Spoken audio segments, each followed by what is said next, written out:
আজকের ভিডিওতে বিড়াল ও সাপের যুদ্ধ সম্পর্কে এমন কিছু দৃশ্য দেখবেন আর কিছু বিষয় জানবেন যা আগে কখনোই জানা হয়নি।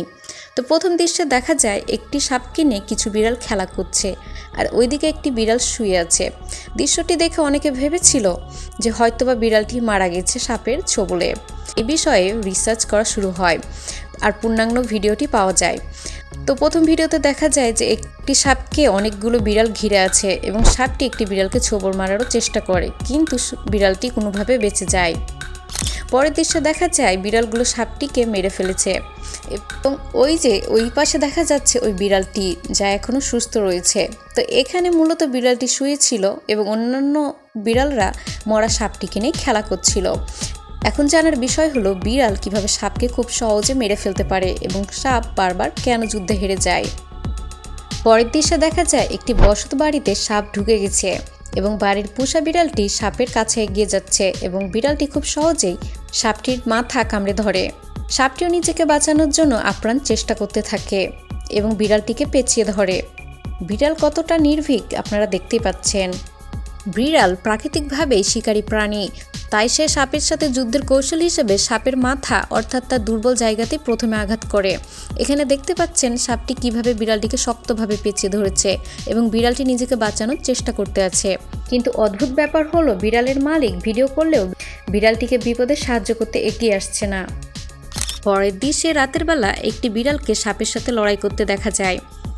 সেও দেখুন বারবার সাপের মাথাতে আঘাত করছে যাতে সাপ দুর্বল হয়ে পড়ে। সাপের গতিবেগের থেকে বিড়ালের গতিবেগ 7 গুণ বেশি, অর্থাৎ সাপ ছোবল মারার আগেই বিড়াল সরে যেতে সক্ষম। এমনকি সেই সময়ের মধ্যে সাপকে উল্টা থাপ্পড়ও মেরে দিতে পারে। তাই সাপ কখনোই বিড়ালের সাথে পেরে ওঠে না। এটাই সত্য যে বিড়ালের রিয়াকশন টাইমস অনেক কম সময়ে বিড়াল প্রতিক্রিয়া দেখাতে সক্ষম, কারণ এর ব্রেন সেলগুলো এভাবেই তৈরি করা হয়েছে। তাই সাপ বিড়ালকে এড়িয়ে চলার চেষ্টা করে, কারণ বিড়ালের সামনে আসলে জীবন মরণ নিয়ে যুদ্ধ করতে হয়। অবশ্য কিছু বিড়ালও সাপকে দেখে পালিয়ে যায়। আর আরেকটি বিষয় হলো যে বিড়ালের ধারালো নখ ও তার ধারালো দাঁত দিয়ে সে যে কোনো প্রাণীকে জখম করতেও সক্ষম, যা তার নিজের আত্মরক্ষাতেও সে কাজে ব্যবহার করে। প্রমাণস্বরূপ আমি আপনাদের একটি ভিডিও দেখাচ্ছি যেখানে আপনারা দেখতে পাবেন বিড়ালের গতিবেগের চমৎকার একটি উদাহরণ। তো এই মাছটি যেটিকে ওয়াটার মনস্টার বলা হয় সেটি বিড়ালটিকে ধরার চেষ্টা করলে দেখুন কিভাবে ব্যর্থ হয়। বিড়াল সঠিক সময় নিজেকে সরিয়ে নিয়েছে। এর গতিবেগটি আবারও দেখুন, চমৎকার একটি দৃশ্য। বিড়াল তার গতিবেগ শক্তির জন্য যে শুধুমাত্র সাপের সাথে যুদ্ধে জিতে যায় বিষয়টি তা নয়। বিড়াল প্রাণীটি অনেক সাহসী, সে অন্য কোনো প্রাণীকে ভয় পায় না। আর এই যে আপনারা দেখতে পাচ্ছেন কুমির, বাঘ, ভাল্লুক, হাতি কোনো প্রাণীকেই বিড়াল ভয় পায় না, বরং উল্টা অন্যান্য প্রাণীগুলো বিড়ালকে ভয় পায়। বিড়ালের হাতে থাপ্পড় খায়নি এমন প্রাণী আপনি খুবই কম পাবেন পৃথিবীতে। এটি জঙ্গলি হোক বা পোষা হোক, বিড়ালের হাতের থাবা খেতেই হবে। গিরগিটি, হাঁস, বতক, ব্যাঙ কোনো কিছু বিড়ালের হাত থেকে রেহাই পায়নি। সম্পর্কে এসব তথ্য কি আগে কখনো আপনারা জেনেছেন? অবশ্যই না।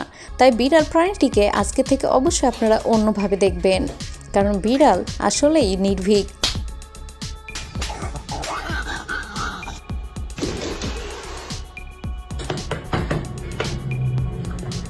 তারপরেও সাপ যেহেতু একটি বিষাক্ত প্রাণী, আপনারা কি মনে করেন বিড়ালের উচিত এভাবে সাপের সাথে সহজে যুদ্ধে জড়িয়ে যাওয়া? কারণ এখানে জীবন মরণ নিয়েই লড়তে হয়। বিড়ালের সাহসিকতা বলবেন না বোকামি বলবেন? আর আপনি যদি বাস্তব জীবনে কখনো সাপ ও বিড়ালের লড়াই দেখে থাকেন তা কমেন্টে জানান।